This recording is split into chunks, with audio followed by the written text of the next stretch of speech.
When the legendary Starfire Diamond vanished from Chicago's Meridian Museum in 1992, its $2,800,000 loss shattered careers and buried secrets beneath 3 decades of silence.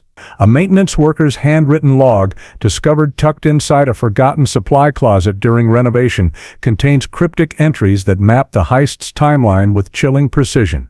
The janitor's careful notations reveal a conspiracy that reaches into the museum's highest echelons, where trust was weaponized and loyalty became the perfect disguise for betrayal.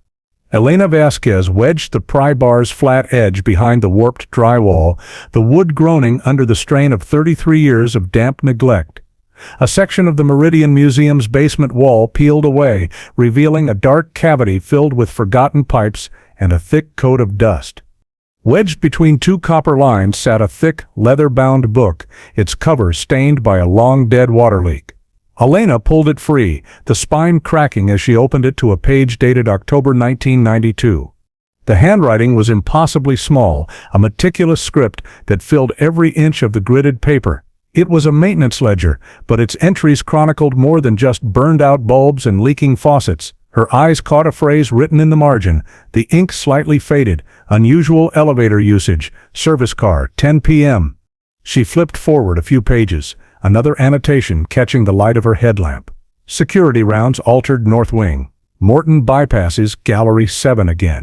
Security Chief David Kellerman placed the ledger on his sterile metal desk, the fragile pages a stark contrast to the modern office. He had spent his career first with the Federal Bureau of Investigation and now here, chasing ghosts left behind by criminals. This book felt different. It was a ghost telling its own story. The official reports from the 1992 Starfire Diamond heist were clinical, detailing a theft so clean it felt like a magic trick. There were no witnesses, no forced entry, and no viable suspects, just a $2,800,000 hole in the museum's collection and a void where careers used to be. But these handwritten entries documented a timeline the police never had. They were patterns of behavior, small anomalies that in isolation meant nothing. Kellerman read another entry. Ashworth and Finch. Late inventory verification. 3rd time this week. He picked up his phone, his gaze fixed on the janitor's precise script. "Get me everything we have on a former maintenance worker named Robert Chen," he said. Later that afternoon, a woman named May Chen sat across from Kellerman, her hands wrapped around a cup of tea she wasn't drinking. She spoke of her father, Bobby, as a man of profound routine and quiet observation. "He saw everything," May explained, her voice soft but clear. "He believed that if you paid close enough attention, the world would show you its secrets."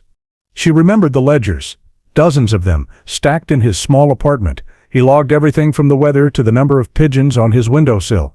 "People thought it was an obsession," she said, "a way for a lonely man to feel in control." Kellerman looked down at the book on his desk. Bobby Chen hadn't just been logging details, he had been documenting the blueprint of a conspiracy. Each entry was a piece of a puzzle nobody knew existed. The altered security rounds, the late-night meetings, the strange maintenance requests, they were dismissed as routine by an institution that couldn't imagine betrayal from within. Elena Vasquez had been tasked with renovating a forgotten supply closet. Instead, she had unearthed a 33-year-old crime scene. Kellerman turned to a fresh page in his own notebook. At the top, he wrote the name Robert Chen, underlining it twice. The janitor's obsessive record-keeping hadn't been a symptom of loneliness. It was prophecy. May recalled her father growing quiet in the weeks before his death, his meticulous habits turning frantic. He had tried to tell his supervisors about things he'd seen, things that didn't add up. They had told him to focus on his duties, to leave security matters to the professionals. They had patted him on the head and sent him back to his mops and brooms. Kellerman closed the ledger gently, the weight of its contents settling in the room. Bobby Chen had seen the rot spreading through the museum's foundations long before the prized diamond vanished. His warnings were ignored, his diligence dismissed as eccentricity, but he had kept writing, leaving behind a map for anyone patient enough to read it. The silence of 3 decades had just been broken by the turning of a page. A forgotten janitor, long dead, was about to expose the truth.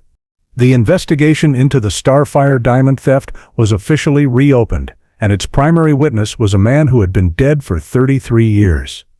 Kellerman knew this case wouldn't be about fingerprints or DNA. It would be about deciphering the careful notations of a man who used a pen and paper to fight a battle no one else could see. The secrets of the Meridian Museum weren't buried in a vault. They were tucked inside a forgotten supply closet, waiting. Kellerman flattened a page from Bobby Chen's ledger under the sterile light of an evidence scanner. The entry for October 12, 1992 was spare but damning. Finch, Margaret. Ashworth, Thomas. Gallery 7. 10:14 p.m. set inventory. Verification. Cispin unscheduled. He cross-referenced the names with the museum's 1992 personnel files. Margaret Finch was the senior gem curator, the woman who had authenticated the Starfire Diamond upon its acquisition. Thomas Ashworth had been the deputy director of operations, a man whose authority extended over every department, including security. Kellerman pulled the original security tapes from the evidence locker, the magnetic reels carefully preserved but long dismissed as useless. The footage was grainy, the timestamp in the corner bleeding pixels, but when synced with Bobby's log, the mundane became menacing. At 10:14 p.m., Finch and Ashworth appeared on screen, their movements stiff and purposeful as they approached the Starfire's display. They didn't look like administrators conducting a routine check, they looked like soldiers rehearsing a mission. The original investigators had seen this footage and accepted the official explanation of after-hours work. They hadn't possessed Bobby's ledger, the key that unlocked the scene's true meaning. Kellerman fast-forwarded, his eyes darting between the screen and the ledger. Bobby had documented their presence on 3 separate nights, each visit lasting no more than 15 minutes. It was systematic preparation, masked as bureaucratic diligence. Kellerman felt a cold knot tighten in his stomach. The heist wasn't an opportunistic smash and grab, it was a performance, and this was the dress rehearsal. He found another entry from the week before the theft, this one circled in red ink. Mate. Sent request, #481. Display case lighting. Gallery 7. Bulb replacement. Denied by Morton. Night security. Reason. Set-in. Essential. Set-in. A maintenance request for the Diamond's display case lighting was anything but non-essential. It was the perfect excuse for a museum employee to get close, to study the casing's locks and sensors without raising suspicion. Bobby had submitted that request himself. He had been testing the system, probing for weak points not in the security grid, but in the people who ran it. Night Supervisor James Morton had denied the request. It was a small act of administrative friction, meaningless on its own. But Bobby had noted it, his meticulous hand capturing another piece of the conspiracy. Morton wasn't just lazy, he was controlling access, ensuring no one else got near the diamond before the designated time. Kellerman leaned back, the pieces clicking into place with sickening clarity. This was an inside job, orchestrated by the very people sworn to protect the museum's treasures. Finch, the expert; Ashworth, the authority; Morton, the gatekeeper. And Bobby Chen, the silent observer, documenting it all. His ledger wasn't just a log, it was a weapon forged over weeks of quiet, lonely nights. He had seen the heist coming, not as a single event, but as a slow cascade of seemingly unrelated actions. A late-night visit, a denied work order, an altered patrol. Each was a thread in a tapestry of deceit. The first major revelation wasn't a smoking gun. It was the chilling realization that the evidence had been there all along, hidden in plain sight. The conspiracy was deeper than anyone had ever imagined. It reached into the museum's curatorial offices and its executive suites. The original investigation had failed because it had operated on a flawed premise that the threat came from outside. The truth, as Bobby's ledger now screamed, was that the call was coming from inside the house. Kellerman printed a high-resolution scan of the ledger page. The neat columns and precise handwriting felt like a voice reaching across time, demanding to be heard. He drew lines connecting the names, Finch, Ashworth, Morton. The network was beginning to take shape. The official narrative had been a lie crafted to protect the guilty and preserve the museum's reputation. Now, 33 years later, the janitor was rewriting history. Every notation was a breadcrumb. Kellerman's job was to follow the trail, no matter where it led.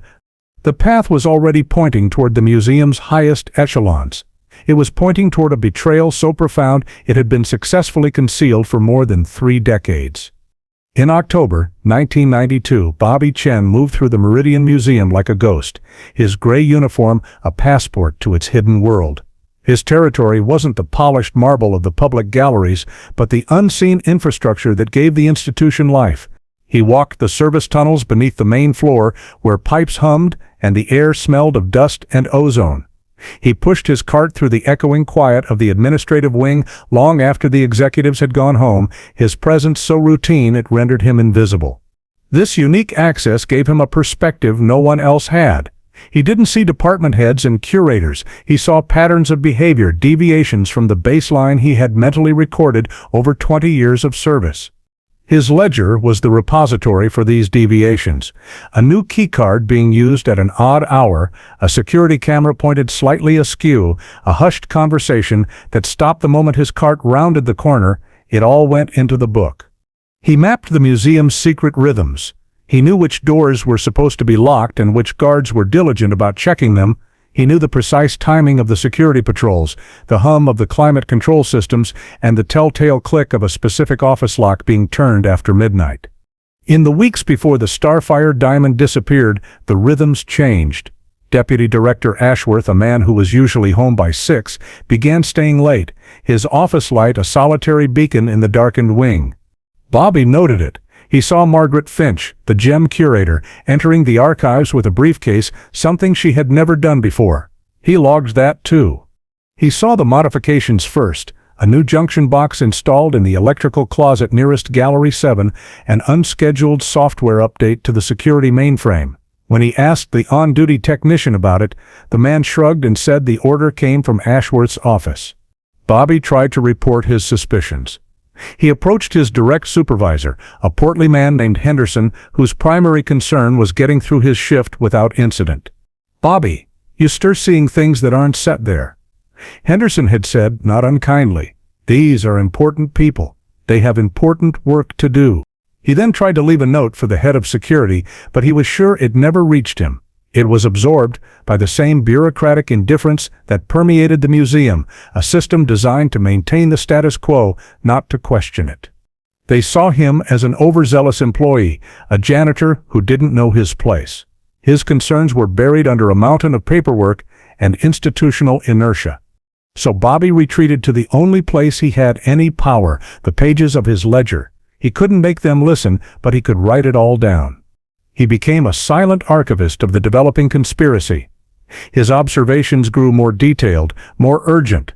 He documented the exact minute security supervisor, James Morton, shaved off his patrol of the East Wing.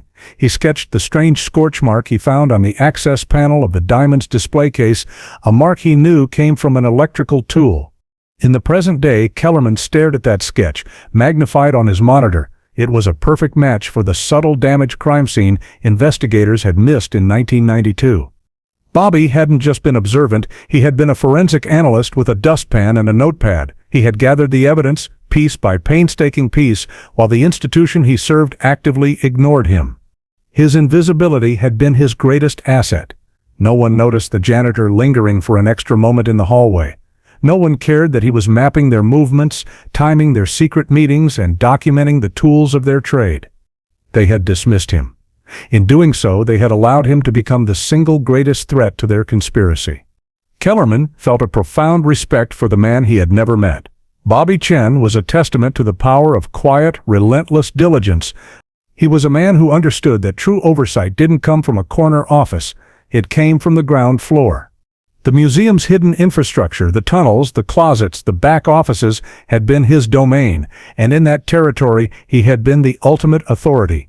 He had seen the crime unfold not as a single event, but as a slow, creeping infection, and he had left behind the cure. The tragedy was that no one had been willing to administer it until now. Bobby Chen Sip's script tightened in the entries for late September 1992, his notes becoming more cryptic. Boardroom. Suits, not museum. 3 of them. Talk quiet. Leave fast.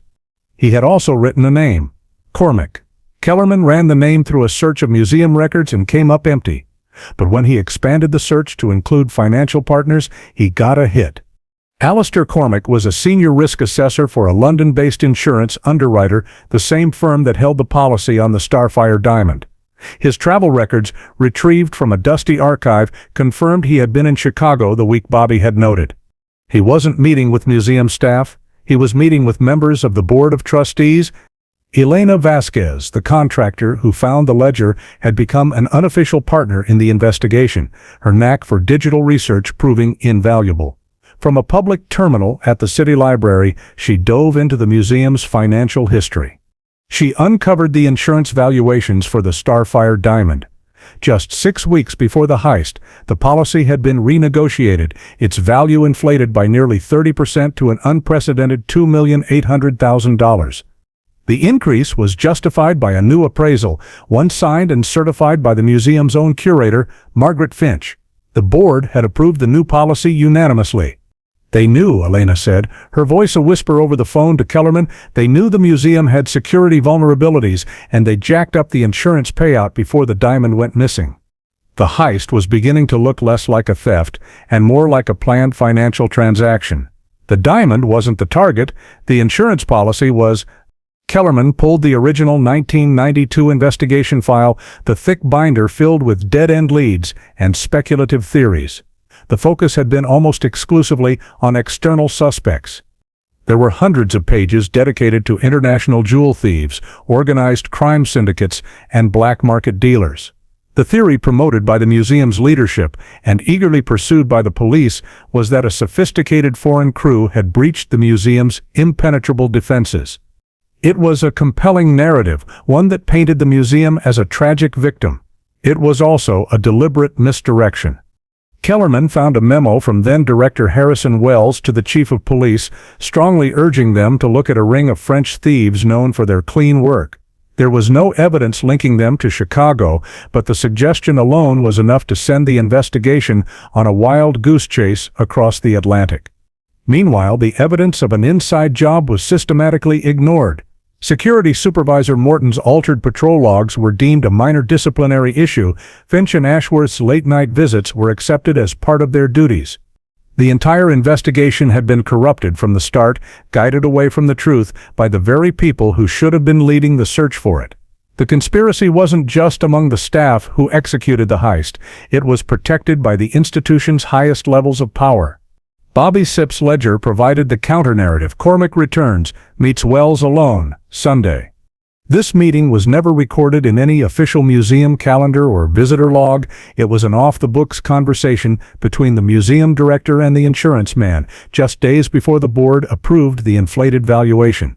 The revelation landed with the force of a physical blow. The plan wasn't just to steal a diamond, it was to defraud an insurance company on a massive scale, using the museum's prestige as cover.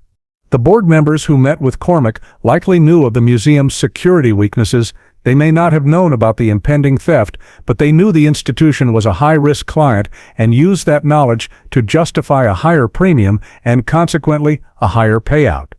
They weren't conspirators in the heist, but they were complicit in creating the financial incentive for it. Harrison Wells had masterfully manipulated everyone. He had used the board's greed and the police's willingness to believe a simple story to create the perfect smokescreen. He had insulated himself, letting others take the fall while he orchestrated the entire affair. Kellerman stared at the inflated insurance document on his screen. It was the motive, written in black and white. The Starfire Diamond was just the prop. The real prize was the paper it was printed on. Bobby Chin hadn't understood the financial complexities, but he had understood the importance of the secret meetings. He had logged the presence of the suits, recognizing them as outsiders, as anomalies in the museum's ecosystem. 33 years later, his simple observation had blown the case wide open, exposing the rot not in the basement, but in the boardroom. The shadows of the insurance deal had finally been brought into the light. The Museum SEP's off-site storage facility was a climate-controlled cavern of forgotten history filled with crated artifacts and rows of gray filing cabinets. Kellerman ran his hand along a drawer labeled Finch, Margaret, Personnel, 1985 to 1993. Inside, beneath years of dust, lay the curator's life on paper, her employment records, her performance reviews, her official commendations, all painted a picture of a dedicated, brilliant employee But tucked into a separate, thinner file marked personal correspondence was a different story. It was a story of quiet desperation. There were letters from a collections agency, the language increasingly aggressive, referencing a casino debt in Atlantic City. There were hospital bills for her husband, whose experimental cancer treatment was not covered by their insurance plan.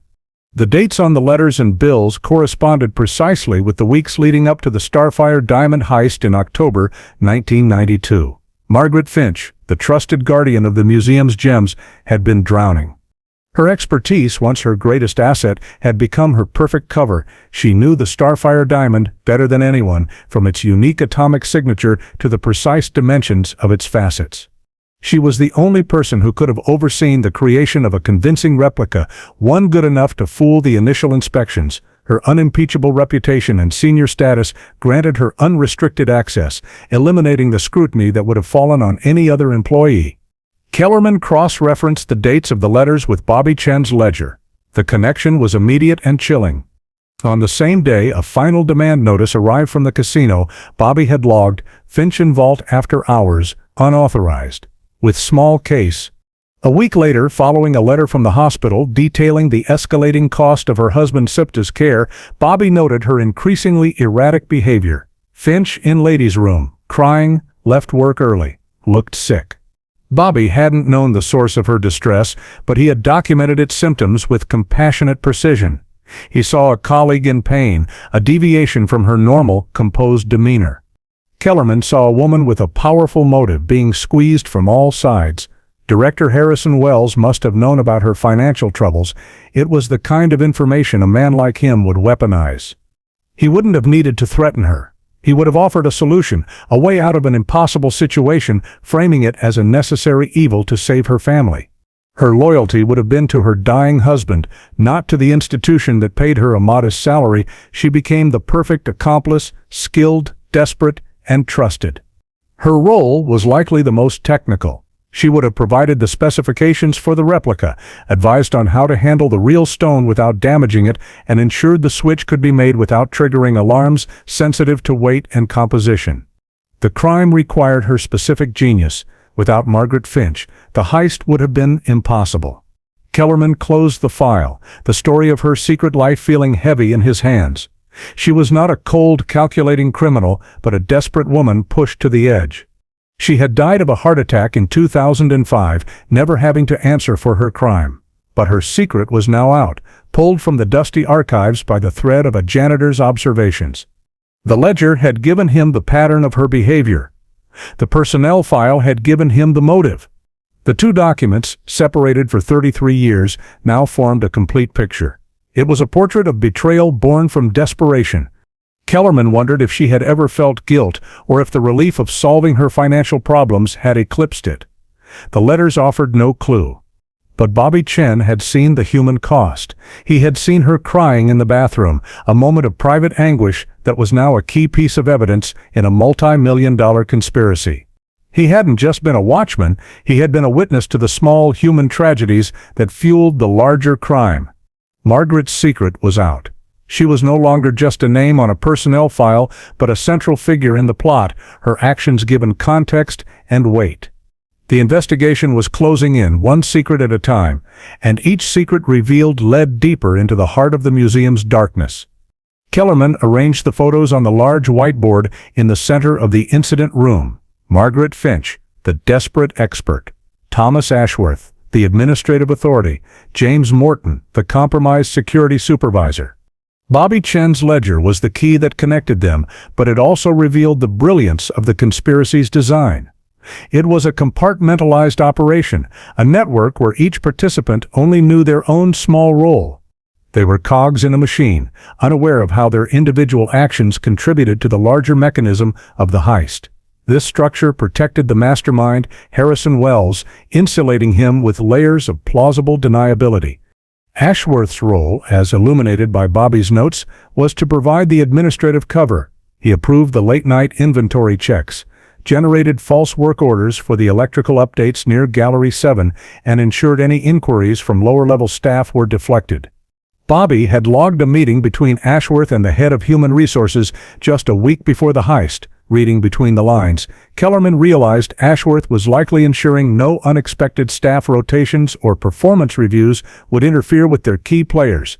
Finch, as the curator, handled the technical side. She provided the specs for the replica diamond and likely performed the delicate switch herself, her presence at the display case considered perfectly normal. Her desperation made her a reliable, controllable asset. Then there was James Morton, the night security supervisor. Bobby Sepp's ledger was filled with notations about him. Morton at desk, not patrolling. North wing camera feed frozen on monitor. 2340 to 2355. Morton's job was simple: to look the other way at precisely the right moments. He manipulated the surveillance system, creating blind spots in the coverage that corresponded exactly with Finch and Ashworth's movements. He didn't need to know why he was freezing the camera feed for 15 minutes. He was likely paid a modest sum for his cooperation, a bribe he would have seen as a victimless perk of the job. The third major revelation of the case was not about a single person, but about this structure. It was a conspiracy built on the classic intelligence principle of need to know. Ashworth didn't need to know about Finch's gambling debts. Finch didn't need to know how Morton was manipulating the cameras. Morton certainly didn't know that the deputy director and senior curator were involved. They were all puppets, their strings pulled by an unseen master. They each contributed their specialized knowledge, administrative, technical, and operational, while remaining siloed from one another. This compartmentalization was why the original investigation had failed so spectacularly. Investigators had looked for a team, a group of people working in concert. They never found one because it didn't exist in the traditional sense. There were no hushed meetings between all the conspirators, no single thread to pull that would unravel the entire plot. There was only Harrison Wells at the center of the web, communicating with each participant individually. He exploited their weaknesses, their ambitions, and their trust in his leadership. He had turned the museum's own departmental structure into a weapon. The very bureaucracy that was supposed to create checks and balances was used to create firewalls between his accomplices. Bobby Chen, moving between all these departments in his nightly rounds, was the only one who could see the entire board. He saw Ashworth's unusual orders, Finch's distress, and Morton's dereliction of duty. He couldn't see the connections between them, but he documented them all in one place. His ledger was the master file that broke through the compartmentalized walls. Kellerman stepped back from the whiteboard. The network was clear now. It was a testament to Harrison Wells's manipulative genius. He had built a conspiracy that was designed to be invisible, but he had not accounted for the janitor. He had not accounted for the one man whose job gave him access to every compartment, whose quiet diligence would ultimately expose the entire rotten structure. The network was expanding, but so was the light being shone upon it. The investigation now had its targets. The next step was to find the proof that would stand up in court 33 years after the fact. Among the meticulous entries and behavioral observations in Bobby Chen's ledger was a section filled with something else entirely: sketches. They were drawn with the precision of an architect, detailed diagrams of locks, sensors, and electrical conduits. Bobby, it turned out, had a keen mechanical mind. He had diagrammed the security systems he cleaned around every night, not out of malice but out of a deep-seated need to understand how things worked. One page, dated just 4 days before the heist, stood out. It was a detailed drawing of the Starfire Diamond's mounting system within its pressurized glass case.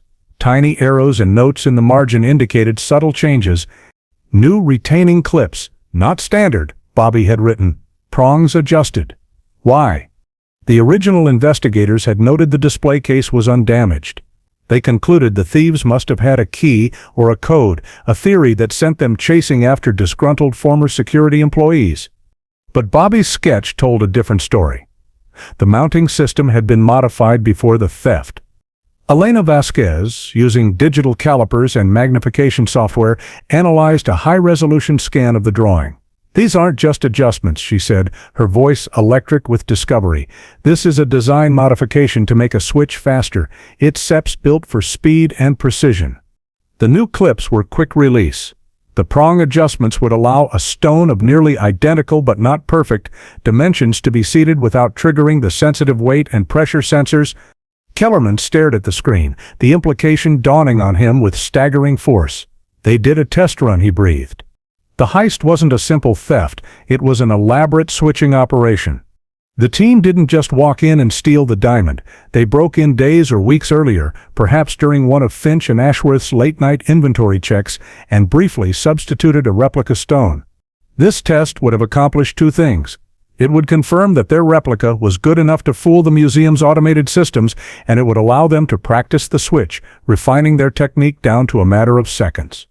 On the night of the actual heist, they didn't break in to steal the diamond, they broke in to swap it back. They took the worthless replica they had left behind and replaced it with the real Starfire Diamond, which they had already stolen days earlier. This brilliant maneuver meant that for days, perhaps weeks, the museum had been proudly displaying a fake. It also explained why the official investigation went nowhere. The authorities were searching for a diamond that had been quietly smuggled out of the museum long before the alarms were ever meant to go off. The true crime scene wasn't the empty display case discovered on the morning of October 27th. The true crime scene was the modified mounting system, a detail no one had noticed except for the janitor who sketched it in his ledger. Bobby's technical drawings were the smoking gun. They revealed a level of sophistication and long-term planning that was breathtaking. He hadn't understood the full meaning of the modifications he'd observed, but he knew they were wrong.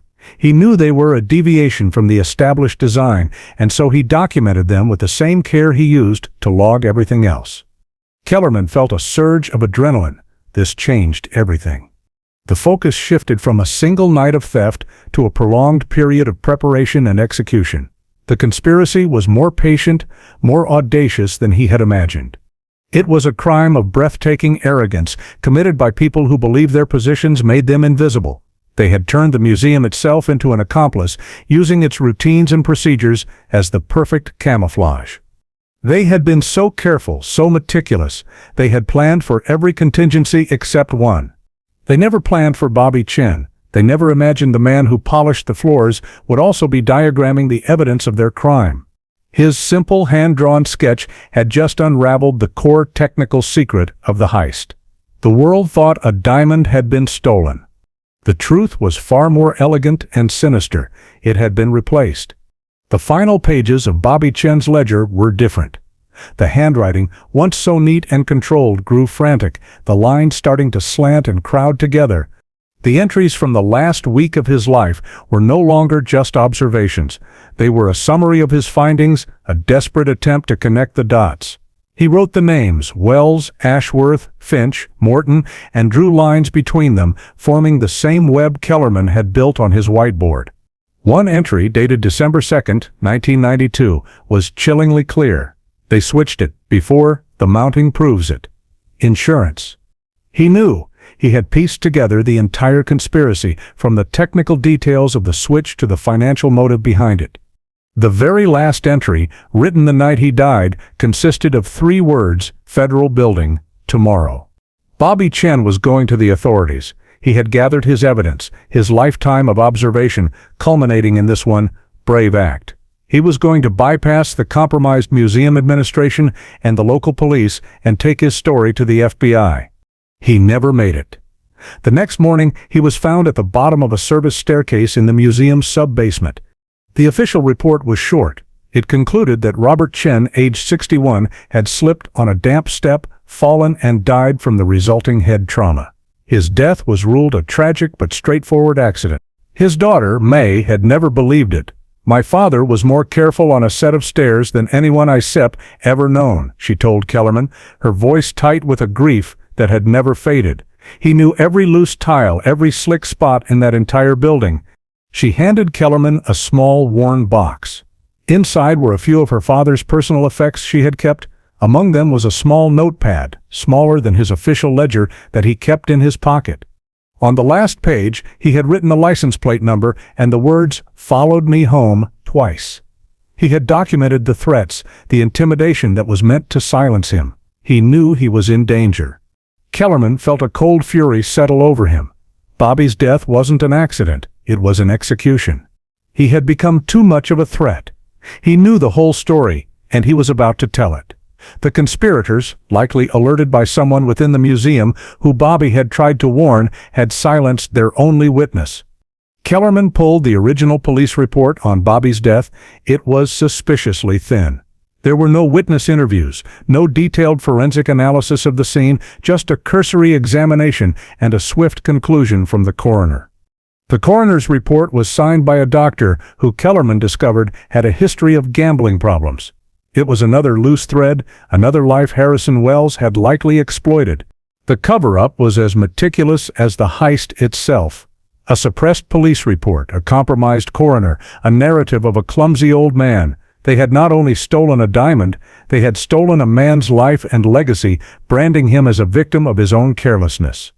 Bobby hadn't just been a witness, he was a victim.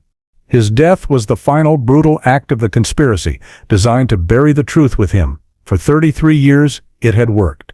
But they had not counted on his ledger surviving, hidden behind a wall. They had not counted on a contractor named Elena Vasquez, or on a daughter who never stopped believing her father. Bobby Chen's disappearance was no longer a mystery. It was a homicide. The case had now escalated beyond fraud and theft. It was about murder. The quiet, diligent janitor had not just been erased, he had been martyred. His ledger was no longer just evidence, it was his final statement, a dying declaration that had waited 3 decades to be heard. Kellerman would make sure the world listened. The investigation was now a hunt for a killer, and all signs pointed to the top. Kellerman stared at the whiteboard, the network of names and connections still feeling incomplete. There was a missing link, a final key needed to unlock Bobby Chen's ultimate conclusion. He turned back to the ledger, to the frantic final pages. Bobby had circled the name Wells multiple times, but there was no direct accusation, no sentence that read, "Harrison Wells is the mastermind." "It has to be here," Kellerman muttered, running a finger over the crowded script. He knew, why didn't Septi just write it? Elena Vasquez, sitting across the table, pointed to a series of seemingly random numbers Bobby had jotted in the margins of his final entries. They weren't dates or times, they looked like page numbers. "Maybe it Sep's a code," she suggested. "Maybe he Sep's referencing his own system." They began pulling the pages Bobby had numbered. Page 42, Wells authorizes unscheduled overtime for Morton. Page 110, Wells meets with insurance man Cormac alone. Page 217, Wells denies funding for security upgrades recommended in prior year's audit. Each entry, on its own, seemed like a standard administrative decision, but when isolated and viewed together, as Bobby's code instructed, they formed a devastating pattern. Harrison Wells, the esteemed museum director, was the only person whose actions connected every single piece of the conspiracy. He approved the overtime that allowed Morton to manipulate the cameras. He personally negotiated the inflated insurance policy. He created the financial desperation in his subordinates, denying Margaret Finch a salary advance a month before the heist while knowing about her husband's medical bills. He hadn't just been a passive beneficiary, he was the architect. Wells had used his position of absolute authority to orchestrate the entire affair while remaining completely insulated. He weaponized the loyalty of his staff, turning their trust in him into a tool for his own enrichment. He pitted his employees against each other, creating a system of desperate accomplices who were too scared or too compromised to talk. He pushed Finch into a corner, bribed Morton with petty cash, and gave Ashworth the illusion of greater power. He was a master manipulator. A predator hiding in the skin of a cultural guardian, he controlled the information, the money, and the people, ensuring he was never directly implicated in the crime itself. The final revelation, delivered through Bobby's clever posthumous code, was not just that Wells was guilty. It was the chilling realization of how systematically he had exploited the very concept of institutional trust. He had turned the Meridian Museum into his own personal fiefdom, its staff his pawns, its treasures his personal assets. The theft of the Starfire Diamond wasn't an act of greed, it was an expression of his ultimate power. Bobby Chen must have realized this at the end. He knew that a direct accusation against a man as powerful as Wells would be dismissed. The word of a janitor against a celebrated museum director would be meaningless. So he created a puzzle. He left a trail of breadcrumbs that, when assembled, would lead any objective investigator to the only possible conclusion. It was his final, brilliant checkmate against the man who had him killed. Kellerman felt the weight of the discovery settle in the room. This was the man who had shaken hands with mayors and presidents, who had given speeches about the sanctity of cultural heritage. It was all a lie. His entire public life was a performance, a meticulously crafted disguise for his true nature. The ledger was now complete. It was a full confession dictated by a victim and transcribed by a ghost. The case was no longer just about a stolen diamond or even a murder. It was about dismantling the legacy of a man who had corrupted an entire institution from the top down. Kellerman picked up his phone. "Get me a warrant for the arrest of Harrison Wells," he said, his voice cold and steady, "and get a tactical team ready. We're going to a gala." The mastermind had been unmasked, not by a single piece of damning evidence, but by the accumulated weight of 100 small observations, all carefully recorded by the man he had so tragically underestimated. Bobby Chen was about to have his say. The gala at the Meridian Museum was a constellation of glittering gowns and tuxedos, the city's elite sipping champagne beneath the grand rotunda. Harrison Wells, now a celebrated elder statesman of the art world at 84, stood at a podium, a benevolent smile on his face as he spoke about legacy and philanthropy.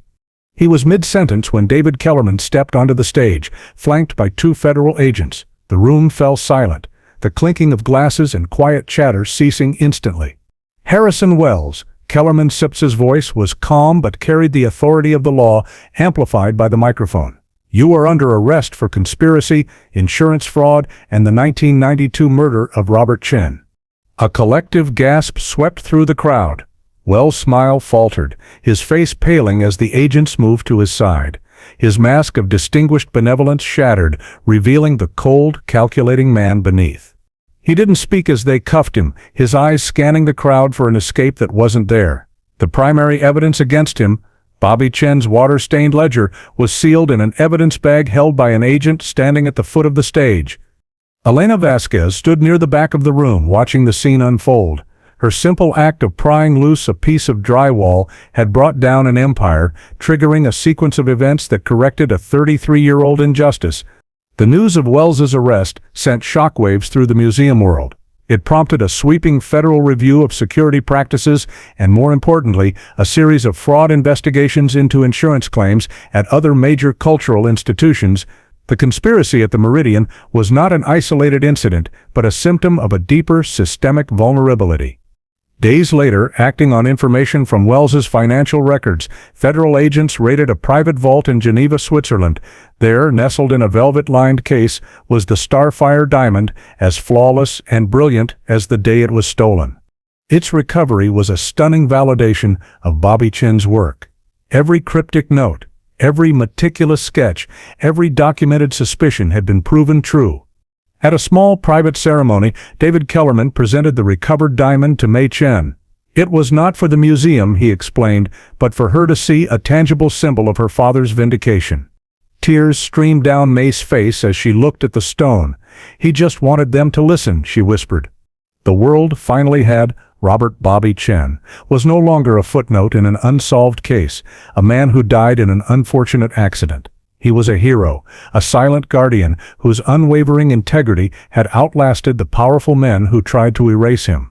His ledger, once a private record of a lonely man's observations, became a legendary document in the annals of criminal justice. It was a testament to the fact that no detail is too small, no voice too quiet, and no truth can stay buried forever. Justice had been delayed, but it had not been denied. The long silence that had shrouded the Meridian Museum was finally filled with the quiet, persistent truth recorded by a janitor, a man who saw everything and forgot nothing. The Starfire Diamond was returned to its rightful place in the museum, but its display was new. Beside it, encased in its own climate-controlled vitrine, was a replica of Bobby Chen's ledger, open to the page where he first noted the unusual elevator usage, a permanent tribute to the man who solved the crime from beyond the grave.